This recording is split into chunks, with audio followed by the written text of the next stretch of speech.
시간 주님께 안녕하세요. 대강교회 오훈 목사입니다. 12월 28일 토요일입니다. 하나님 우리에게 주신 말씀은 누가복음 2장 41절에서 52절까지입니다. 그의 부모가 해마다 6월절이 되면 예루살렘으로 가더니 예수께서 12살 되었을 때에 그들이 이 절기의 관례를 따라 올라갔다가 그날들을 마치고 돌아갈 때에 아이 예수는 예루살렘에 머무셨더라. 그 부모는 이를 알지 못하고 동행 중에 있는 줄로 생각하고 하룻길을 간 후 친족과 아는 자 중에서 찾되 만나지 못하매 찾으면서 예루살렘에 돌아갔더니 사흘 후에 성전에서 만난즉 그가 선생들 중에 앉으사 그들에게 듣기도 하시며 묻기도 하시니 듣는 자가 다 그 지혜와 대답을 놀랍게 여기더라. 그의 부모가 보고 놀라며 그의 어머니는 이르되 아이야 어찌하여 우리에게 이렇게 하였느냐. 보라 내 아버지와 내가 근심하여 너를 찾았노라. 예수께서 이르시되 어찌하여 나를 찾으셨나이까? 내가 내 아버지 집에 있어야 될 줄을 알지 못하셨나이까? 하시니 그 부모가 그가 하신 말씀을 깨닫지 못하더라. 예수께서 함께 내려가사 나사렛에 이르러 순종하여 받드시더라. 그 어머니는 이 모든 말을 마음에 두니라. 예수는 지혜와 키가 자라가며 하나님과 사람에게 더욱 사랑스러워 가시더라. 아멘. 예수님은 하나님의 아들이십니다. 그러나 하늘 영광을 버리시고 이 땅에 내려오셔서 인간의 육신을 입으셨습니다. 우리와 똑같이 어머니의 태에서 태어나셨죠. 그래서 육신의 아버지가 있습니다. 오늘 본문을 보면 예수님께서 12세가 되셨고 이제 내년부터는 성년이 되어 예루살렘에 예배하러 가야 하기 때문에 아마도 예루살렘으로 예행 연습을 미리 1년 전에 가신 것 같습니다. 그런데 문제가 터지죠. 예루살렘에서 예배를 마치고 돌아오는 길에 부모들이 예수님을 잃어버립니다. 요셉과 마리아, 그들은 친척들과 함께 다 큰 대식구가 왔기 때문에 다른 친척들과 함께 있겠지 생각하고 하룻길을 걸어갔는데 그제서야 예수님이 일행 중에 없다는 것을 깨닫게 됩니다. 그리고는 3일이 흐릅니다. 요셉과 마리아는 예루살렘으로 돌아가서 성전에 있는 예수님을 다시 만나게 됩니다. 그리고 아주 놀라운 광경을 목격하게 되는 것이죠. 예수님께서 랍비들과 함께 질문하고 답하면서 이야기를 하는데 예수님의 이야기를 듣는 자들이 다 놀라워하고 감탄을 하면서 듣고 있습니다.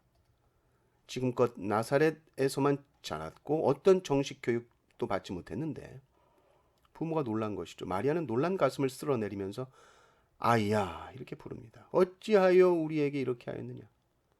근심하면서 너를 찾았어. 이 말은 뭔가요? 왜 부모를 따라오지 않고 어찌하여 마음대로 행동했느냐 하는 것입니다.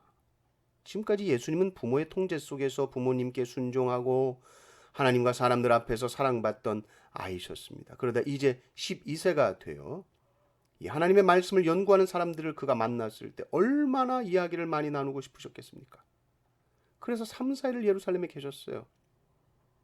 그런데 아이를 잃어버렸던 경험이 있는 부모님들 다 아실 겁니다. 부모에게는 그 시간이 얼마나 애가 타는 시간입니까? 그런 부모에게 예수님은 죄송합니다. 제가 멋대로 행동했습니다. 제가 그만 토론이 너무 재미있어서 죄송합니다. 이렇게 말씀하지 아니하시고 왜 나를 찾으셨느냐고 묻습니다. 그리고 이어서 또 묻죠. 내가 아버지 집에 있어야 될 줄 알지 못하셨나이까?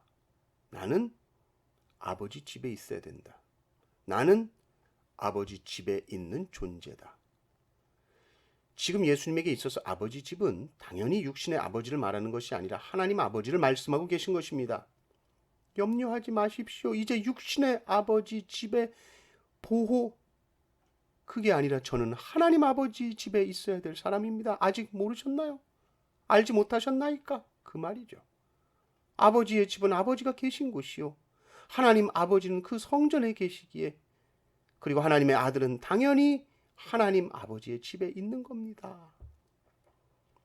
이제 부모는 마음의 준비를 해야 하는 것이죠. 아, 예수는 내 자식이 아니지.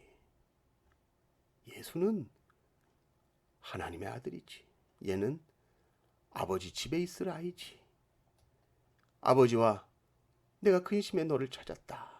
마리아가 그렇게 말했지만 넌 내가 근심하여 찾을 존재가 아니라 아버지 하나님께 믿고 맡길 존재구나.